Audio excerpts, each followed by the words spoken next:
All right, so good afternoon, everyone. So let's have our third lesson in General Physics 2.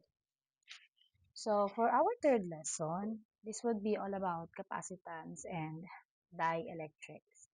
Now, as of now, we are living in a world where we rely on electronic devices such as our phones, computers, television, and many more. Now, if we will try to look back in our lives versus today, di ba? In the past, kontento na tayo sa kung anong mayroon tayo, no? Yung mga analog devices, di ba? Pero dahil patuloy na nag improve yung technology natin, baka in the near future, hindi lang smartphones or smartwatches ang magkaroon tayo, no?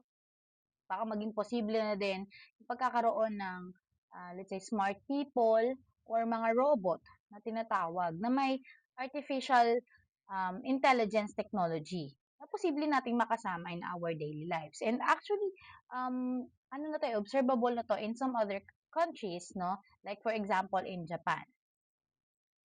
So, ano ba yung basic foundation of this technological advancement? So the foundation of this technological advancement is because of the invention of what we call electronic circuits. No? So ano ba yung tinatawag nating electronic circuits? An electronic circuit is a complete path wherein an electricity can move, no, to make something work like a light, a buzzer, no? Yung mga electronic devices natin, it is mainly composed of electronic circuits, no? The reason why it functions. Now, one of the component of an electronic circuits that we will discuss today, no, is yung tinatawag nating capacitors. Okay? So, ano nga ba ang capacitors? So, capacitor is a device used to store electric charge. Typically, commercial capacitors have two conducting parts close to one another but not touching, such as those in this figure, no, as we can see here. Ayan. So, technically, a capacitor is a device that can store electric charge, no? Kind of like how battery, diba, stores energy. But capacitors stores energy for only short time. Okay? So the illustration or an image of a capacitor, it usually has two plates, no? Two metal plates as we can see here. Ayan, that are very close to each other but they are not actually touching. So they do not touch, no? So electricity cannot flow directly between them. So there is a space in between. Now between these two plates, there is usually an insulator. Ito, in some other capacitors na meron kayong makikita na insulator that is called dielectric. So this material or this insulator prevents the charges from crossing over from one plate to another. But at the same time, it still allows, no, the capacitor to store charge. Okay? Ayan. So, simply speaking, no, a capacitor is an electronic device or electronic component rather, no, which holds electric charges. Okay? Ayan. Separated by, this capacitor is separated by a dielectric. Yan. So what happens in a capacitor or how does a capacitor works? Ayan. So when battery terminals are connected to an initially uncharged capacitor, equal amounts of positive and negative charge plus Q and negative Q are separated into its two plates. The capacitor remains neutral overall, but we refer to it as storing charge Q in this circumstance. So, sinasabi dito, when a battery is connected, as we can see here, ito yung capacitors natin itong dalawang plates na to. Now, when these capacitors are connected to a electric source, no, or a battery, as we can see here, ito nasa baba, ayan, these are batteries. Pag kinect natin yung ating mga capacitors, no, into a battery, one plate becomes positive, no, and the other plate becomes negative. Okay? Kasi yung battery natin, di ba, meron yung positive and negative side. So, pag dinikit natin or kinabit natin yung isang capacitor in a battery, no, magiging ano siya, magkakaroon siya ng dalawang charges, isang positive at isang negative side. Okay? So, positive Q or positive charge and negative Q or negative charge. Now, this capacitor is still neutral. So, pag sinabi nating neutral, no, it doesn't equal numbers of protons and electrons. Okay? Neutral pa siya. Wala siyang pagkakaiba sa charges between positive and negative. No? So, still, nag-i-store pa rin siya ng charge pero neutral. Equal pa ang charges. Now, the amount of charge Q in a capacitor can depend on the following or two major factors. Number one is the voltage applied or the voltage from the battery.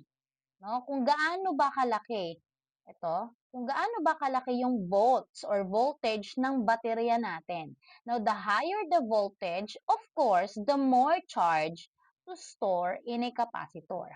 Okay? So, that is the number one factor. Mas malaki ang voltage ng battery, mas malaki yung charge na mai-store ng ating capacitor. Next is the capacitor's physical characteristics such as size.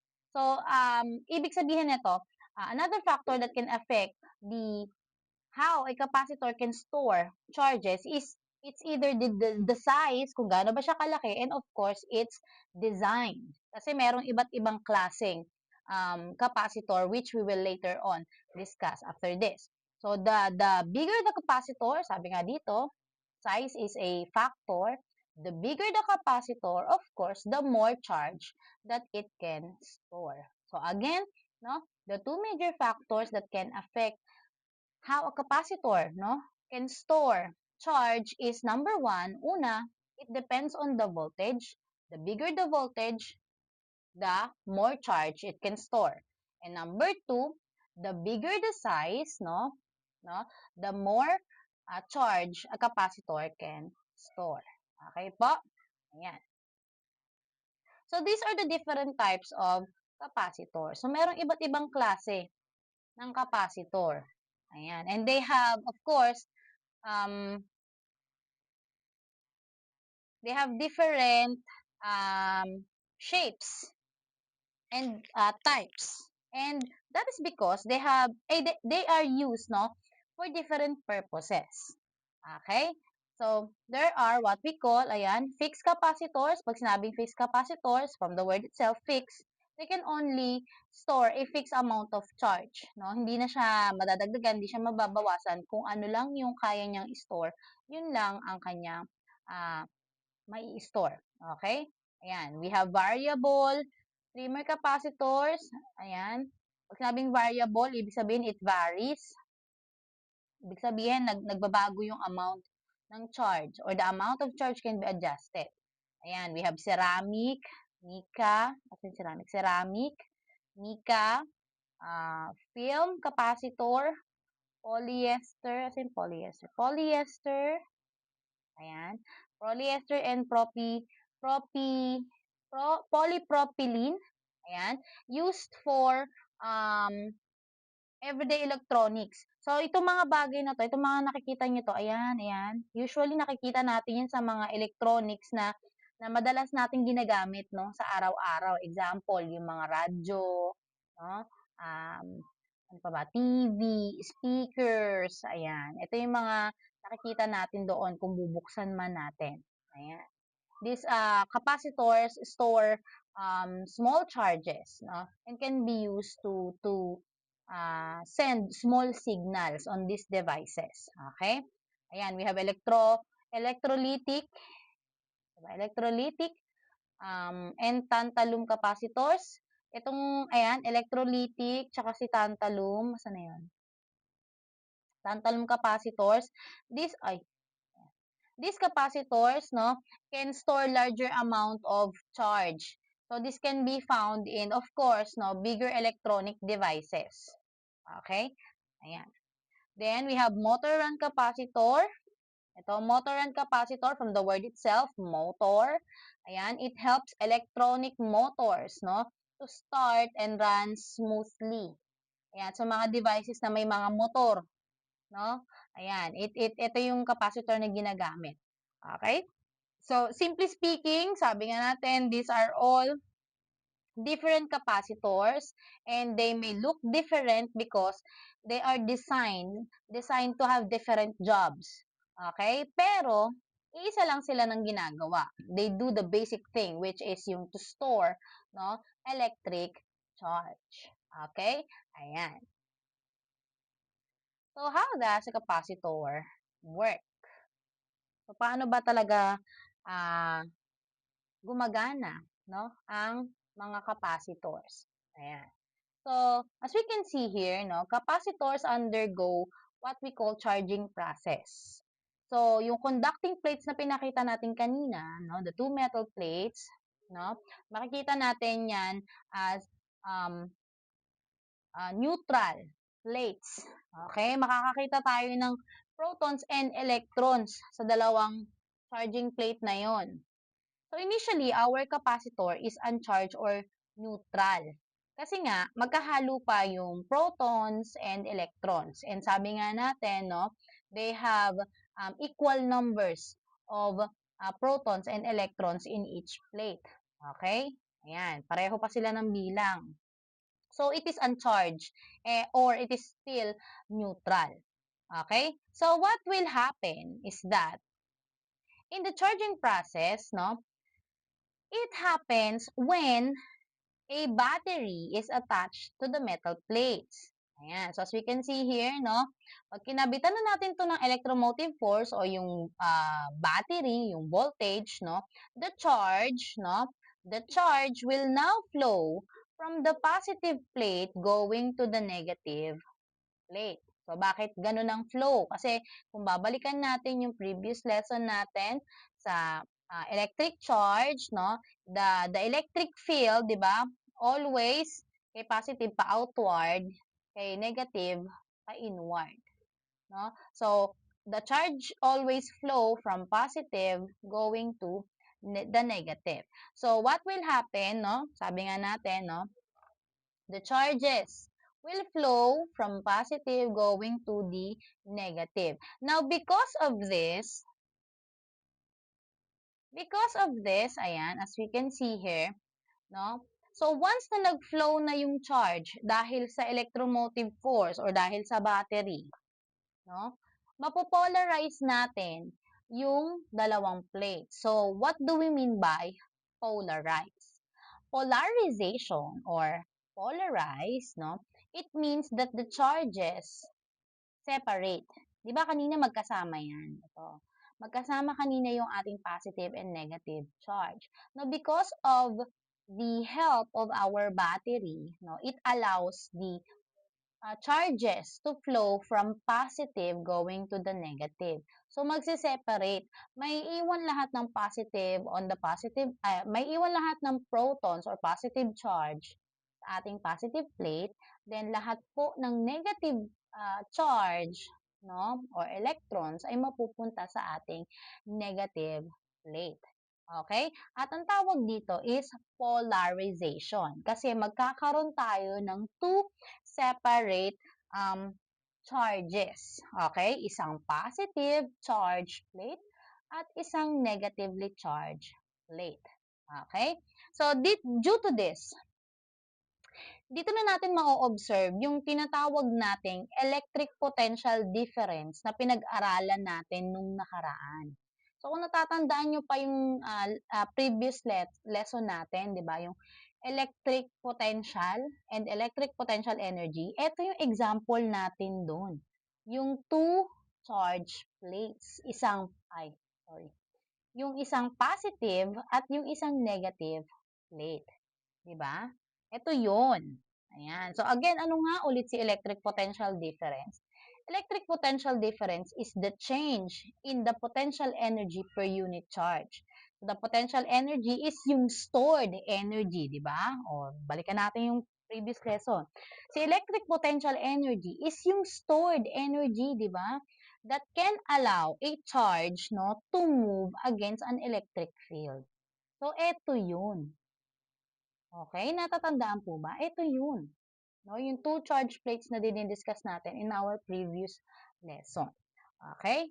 Ayan.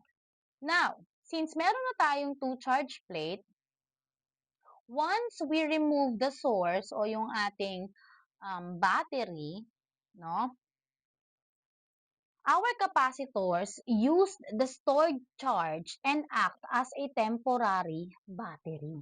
So, nung tinanggal na natin si voltage, di ba, the charge plate will stay as it is. Okay? Ayan. Sorry.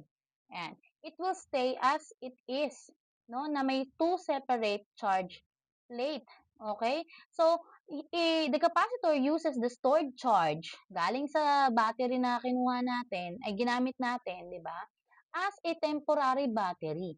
So, ito yung reason why bakit may mga electronic devices tayong nagagamit natin, no? Kahit hindi natin naka-direct plug. Kagaya ng mga mobile devices. No? Kasi dahil mayroon na silang stored charge na nagsisilbing temporary battery. Okay? Kagaya ng cellphone. So, hindi na natin kailangang isaksak directly, no? Though may gumagawa pa rin nun. Hindi na natin kailangang isaksak directly ang ating mga cellphone para magamit kasi inside a cell phone or a mobile phone, no, meron na tong capacitor which already stores, no, it stores a temporary or a charge, no, which serves as a temporary battery.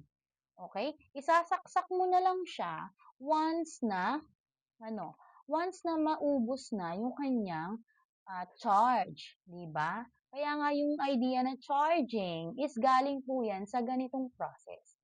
Okay? Wherein you are charging the capacitor inside your mobile device.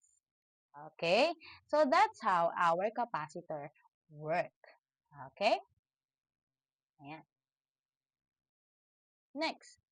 So, in general, sabi dito, in general, the greater the voltage applied to any capacitor, the greater the charge stored in it. So, sinabi nga natin kanina, di ba, in one of the factors that can affect how a capacitor stores charge is that it's uh, it is based on its voltage.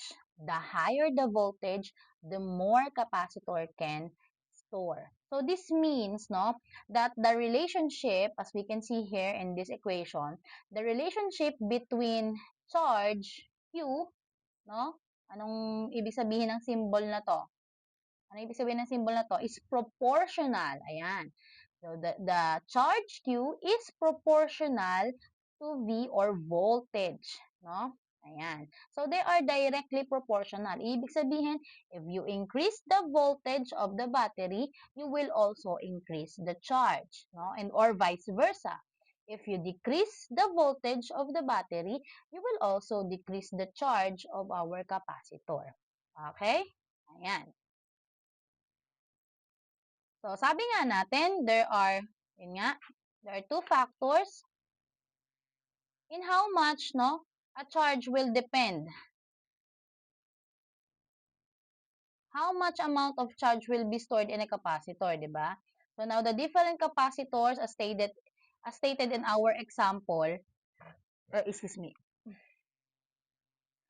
um, can store different amounts of charge, no? Even if the same volume is applied.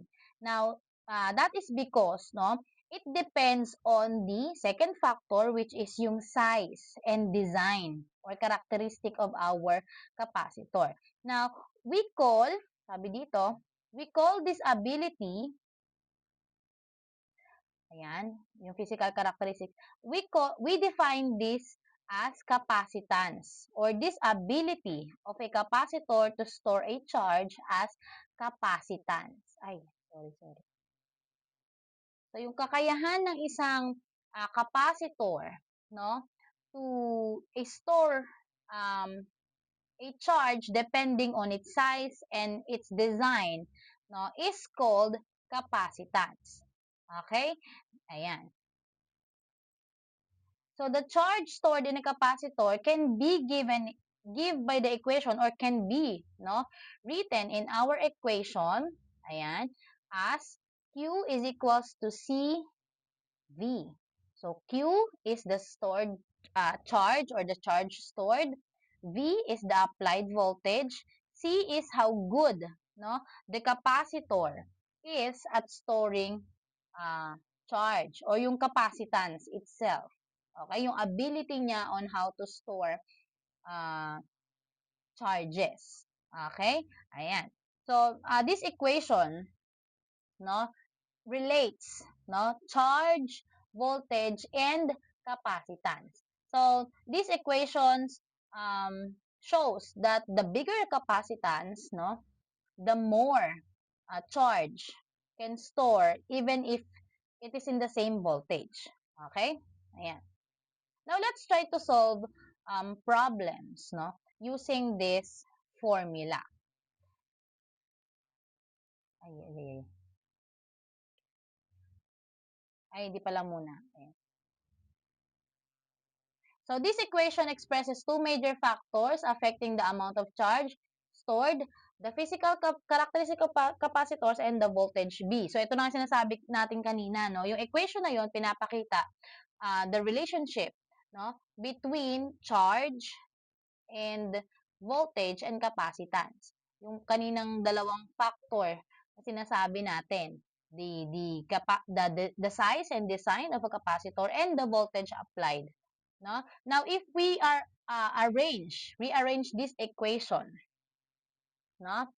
If we rearrange this equation and we are asked to get the capacitance or yung ability of a capacitor, no, in storing charges, no, we can see that capacitance is the amount of charge Q stored per volt V. Ayan. So, if we arrange the formula kanina, ito, if we rearrange this, and we will look for the formula for C, ayan, and we will look for the formula for C, we can get the formula C is equals to Q over V. Okay? Ayan. So, this will be the formula for capacitance. Ayan. Kung paano siya na derive,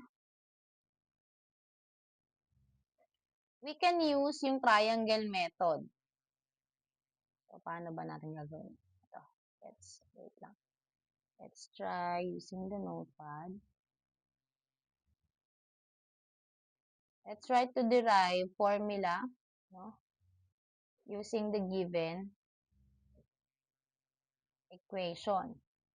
So, sabi natin kanina, Q is equals to CV.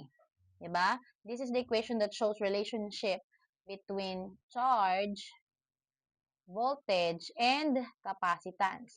Paano kung we are asked to look for the formula for capacitance?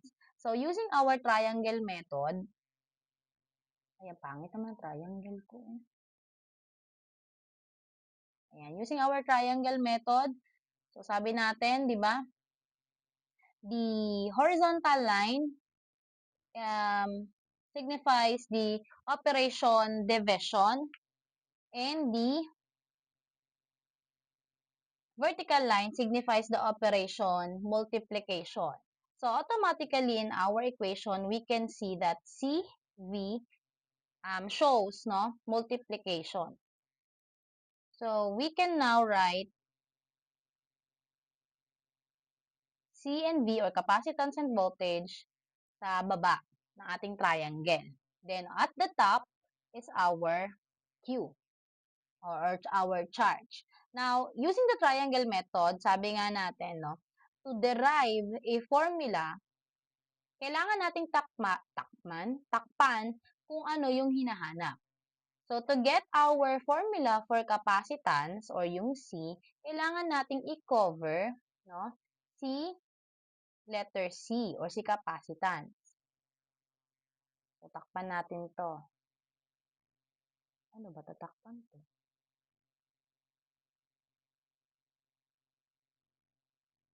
Ayan. So, giving us C is equals to, so what is left in our equation, ayan, is Q and V. And the operation would be yung line between them. So, it would be Q divided by V or voltage. So, charge divided by voltage. So, this is how we got our derived formula for capacitance. Naintindihan po? Ayan. Okay, so let's go back. Now, the unit for capacitance is expressed in farad or F. Okay, so ano bang tinutukoy ni capacitance dito? Sabi nga natin, it is the ability of a capacitor to store charge. So, it tells us how much charge a capacitor can store for an applied voltage. Okay, the bigger the capacitance, the more charge it can store. The higher the voltage, the more charge it can store. Okay? So how can let's try to solve a problem using the equation of our capacitance. So, sample problem number 1. A capacitor holds a charge of 0.000012 coulombs when connected to a 6-volt battery. What is the capacitance of a capacitor? So, first step, we need to identify, of course, our given. So, in our problem, our given, we have 0.000012 coulombs, which is our charge, no? Bakit siya naging charge? Kasi because of the unit coulombs. So, charge is expressed in coulombs. So, gaya nga sabi natin in our previous lesson.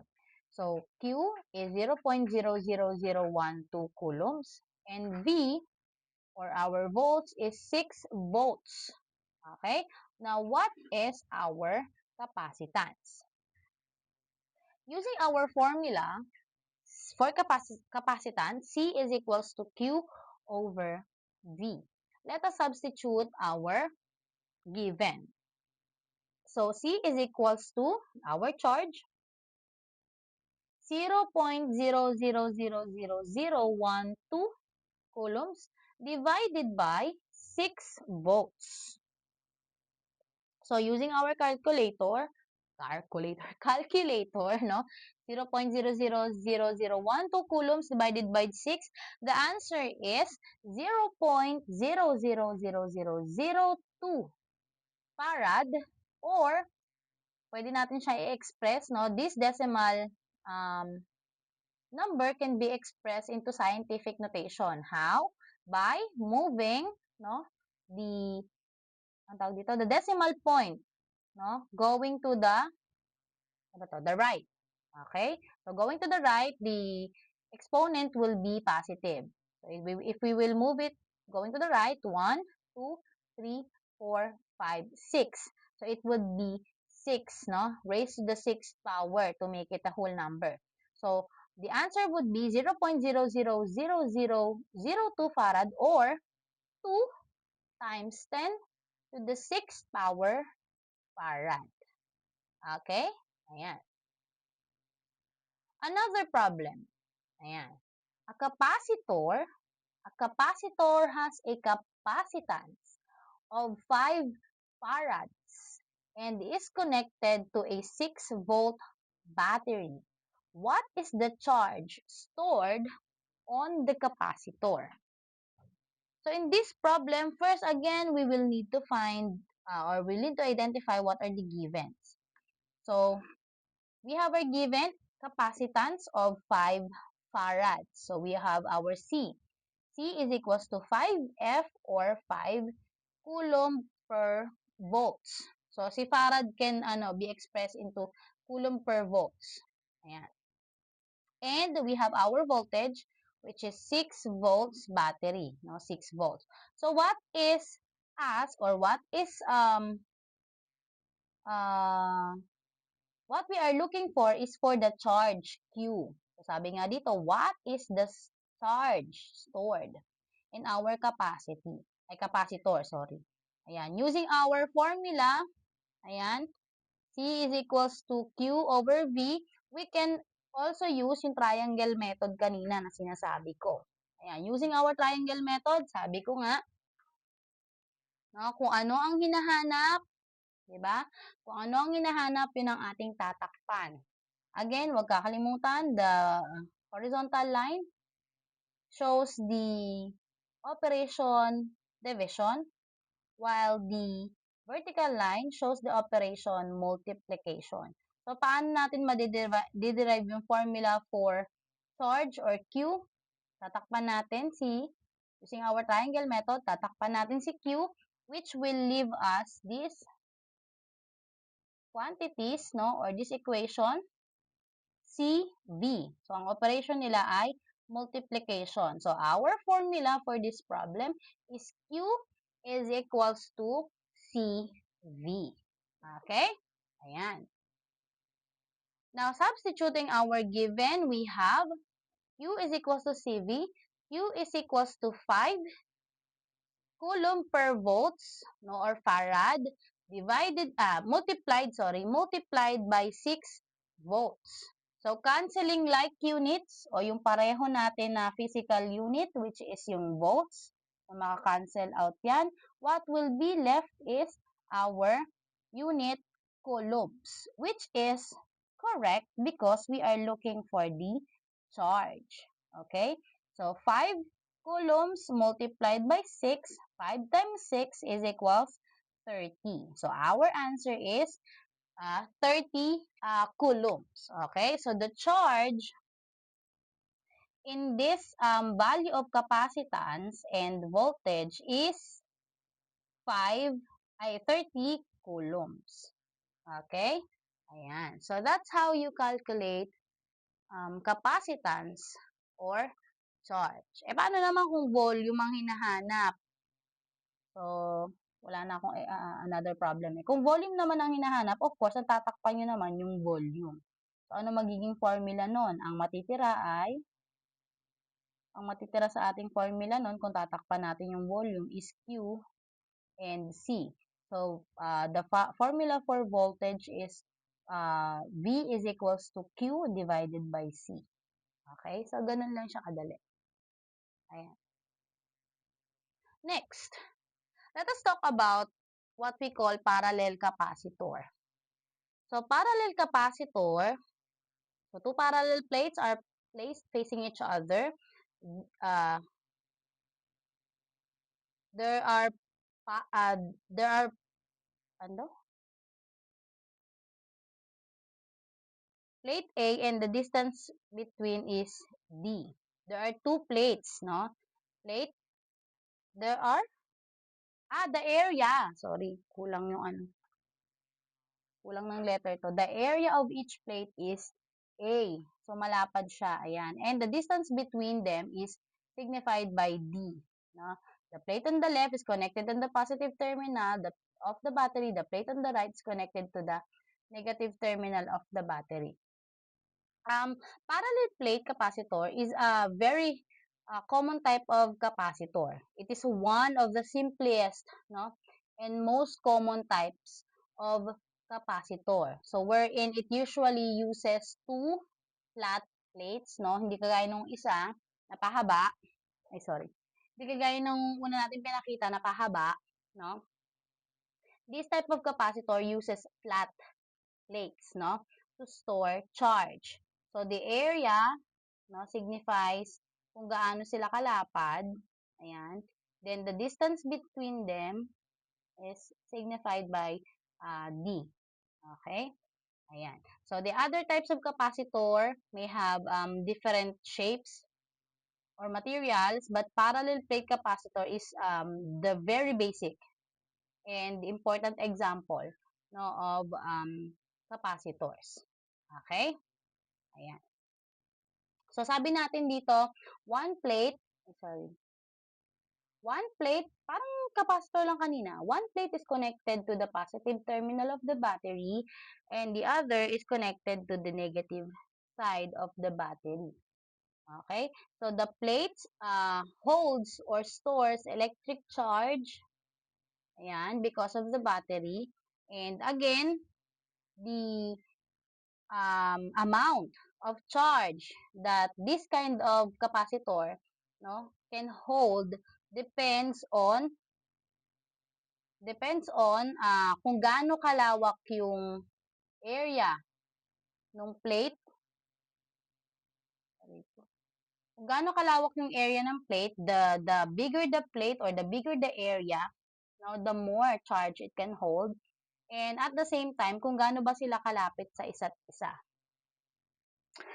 The closer the plates, no, the more charge it can hold. The farther the plate, the lesser charge it can hold. Okay? Ayan. So, aside from the battery itself, of course, the bigger the battery, the bigger the charge. Pero, another factor is kung gaano siya kalaki, kung gaano siya kalapad, at kung gaano siya kalapit sa isa't isa. Okay? Ayan. Now, ano ba yung, let's dig deep into discussing what is a dielectric material. So, sabi natin kanina, di ba, dielectric material is the insulating material, no? Or a very poor conductor of electric current that is placed in between, no? Uh, in between uh, plates of a capacitor. Okay? So, a dielectric, since it is an insulating material, it does not allow, ayan, it does not allow electricity, no, to pass through it. Okay? Now, when dielectrics are placed in an electric field, yun nga, practically no current flow or it does not let any electricity to pass through it. Ayan. When you put it between two charge plate, ayan, electricity cannot flow because it doesn't have, no, free electrons like metals do. Ayan. So, in short, no, dielectrics don't conduct electricity kasi nga it is an insulator. They stop the flow of electric current, no? And they are used, no? Saan ba sila ginagamit? They are used to separate, no? They are used to separate the two metal plates that is used in a capacitor. Okay? Ayan, ito yung dielectrics. Ayan.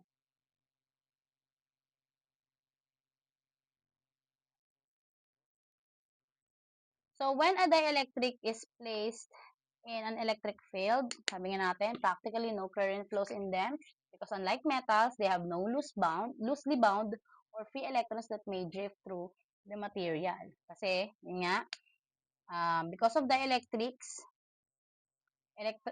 electrons cannot flow. Kasi nga, hindi siya kagaya ng metal. Kasi, ang dielectric ay an insulator, hindi siya conductor. Okay? Lastly, ano ba pinagkaiba ng dielectric sa capacitor? So, dielectric is a material that does not conduct electricity. Okay? Ayan. While capacitor, it is an electronic component or electrical component. Okay? Ayan. Ano pa? Dielectrics can handle strong electric fields without letting current flow. Kasi nga, it is an insulator. Okay? Si capacitor naman, it is made up of conductor plates, no, na nasa pagitan ng ang tawag doon, napase-separate, napaghihiwalay pala. Napaghihiwalay ng dielectric. Okay? Ayan. So, si dielectric, nasa gitna lang siya ng capacitor. Okay? The main job of dielectric is to separate conductors. No? Ayan, like yung metal plates na meron tayo sa ating uh, capacitor. Okay? So, its main job is paghiwalayin yung conductors na meron sa ating capacitor. While the capacitor's main job is to store electrical energy. Okay? Ayan. Again, the main job of the electric is to separate the capacitors. Yung capacitor, its main job is to store electrical energy. Okay? So, dielectrics is usually found in capacitors. Ayun nga. And example ng mga dielectrics as na material, no? Ano ba yung mga pwedeng maging capacitor? Usually air, plastic, glass, ceramic. Ayan. Madalang ginagamit capacitor na rubber, no? Mostly plastic, glass, ceramics. Ayan. Then, ano pa? Si capacitor naman, it is used, no? It is used in circuits for storing energy, signal, no? And filtering.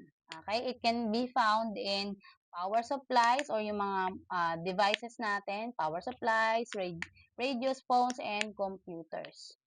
Okay? Na nag-i-store um, ng charge para magamit remotely.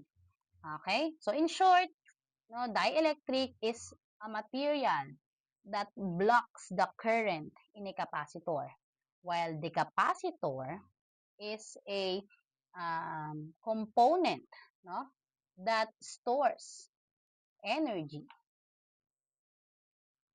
using or with the help of dielectric. Okay? Any questions so far? None? So, as usual, kung wala pong tanong, no, the video will be uploaded in our Prepper account. Okay. So, wala na tanong. Goodbye, guys. Bye.